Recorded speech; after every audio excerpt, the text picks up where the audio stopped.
funds. Let's go straight to the source of the story. We have Education Spokesperson, Undersecretary Michael Po. Attorney, I know you're tired. I appreciate your time. Thank you. Thank you, Ma'am Pinky. Thank you for having me. Mahaba-haba po yung deliberation kahapon. Okay, there's much to talk about. First, I kind of wanted to break this down just so we're very clear on this. The OVP, the Office of the Vice President, basically Vice President Sara Duterte, she said she decided to do away with her confidential funds for the Office of the Vice President, dalawa po yun, and of course Deped amounting to 650, that's 500 and 150 respectively. In a statement released by the Vice President, read by Senator Angara and Senator Pia Cayetano, hindi ho ba? Sabi, this is divisive. So, first I wanted to find out if you can tell us when exactly was this decision made? Well, it's not a decision that was just made siguro like I don't know within a day or two. We have to say na nag-propose tayo ng ganitong mga budget both for OVP and DepEd for specific purposes. No? These funds were needed. Were deemed to be necessary for the safe implementation of projects for the OVP, for example. And then on the part of DepEd, kinailangan natin yung mga pondo because as you know, ang daming mga balita regarding criminal activities, abuses in our schools, of course, not to mention recruitment. But again, recruitment is not the only factor. But I guess, nung lumaki yung issue ng confidential funds, as we all know, no? Nakita natin at nakita ng ating Vice President na talagang naging divisive siya. And as she said, she swore an oath to keep the country peaceful and strong. No? And so because of that, she eventually made the decision na mas maganda to give up the funds. Would you say it was done immediately after the decision of the small committee of at the House of Representatives, or would you say it was upon transmittal of the budget to the Senate, I believe last Saturday? If you can give me basically, when did you know about this decision? Well, unfortunately, I cannot really pinpoint the exact moment. No? I'm sure it wasn't just one moment. I'm sure it wasn't just yesterday. Yes, it wasn't just yesterday. Talagang may pinag-aralan niya, tinignan niya ng mabuti kung ano yung nangyayari sa ating bansa because of the discussions on the confidential funds. So I cannot, again, I apologize, I cannot give you an exact moment, but definitely it was really the whole thought process behind it was that nakita niya na it might really be a divisive issue and it might further divide the country. So she decided to just let it go. I'd like to follow up on that, Attorney. Do you think, or would you know, would you be able to answer if the Vice President decided to do this because she lost it at the, she lost that budget rather at the House with a small committee, removing the 650, and she might not get that support from the Senate as well, so let's just drop it. And in fact, in the past, and you were there, the Vice President said she can do away without the confidential funds. I wouldn't put it there, no, na because tinanggal na ng House. Because definitely, ang sabi nga nila sa mga senators, no, pwede pa itong pag-usapan sa BICAM, but at this point, moot and academic na kasi talagang lahat because nga she decided to give it up. All right. And then, again, dalawa po yan, OVP and DepEd. So, are you this? What is your position? You are the spokesperson supposed to be of DepEd, right? Are you also speaking on behalf of the Vice President? Well, yesterday, I did deliver the statement of the OVP lang for the media.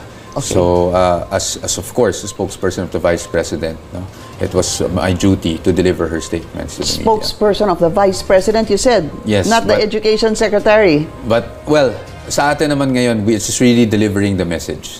Just to put that to rest. No? But are you the spokesperson of the OVP for now? No, not officially. Not just yet. We'll have to. Okay, so yung sa OVP, tanggal na po yan completely. 500 million, that's done, yes, no? Definitely, kasi talagang she already said, no, she would rather give it up than see divisiveness. Right, so here's also what's important. Yung sa 150 million, also requested by the DepEd through the Vice President, also removed. But, sir, this was realigned, hindi ho ba, Yes. by the small committee too. So tinanggal siya ng confidential funds, pero ni-realign naman siya to this, to the government assistance to students and teachers in private education programs. Yes. Pero yesterday, hindi ho ba, attorney, the Deped wanted this realigned elsewhere. Doon po sa learning, para po sa PISA, tama ho ba? Yes, Okay. sa atin naman sa DepEd, kasi originally, doon sa General Appropriations Bill or GAB, na realigned yung 150 doon sa gas fare, yung voucher program natin, as you said. But we made the humble request na ito ay ma-realign na lang doon sa ating National Learning Recovery Program.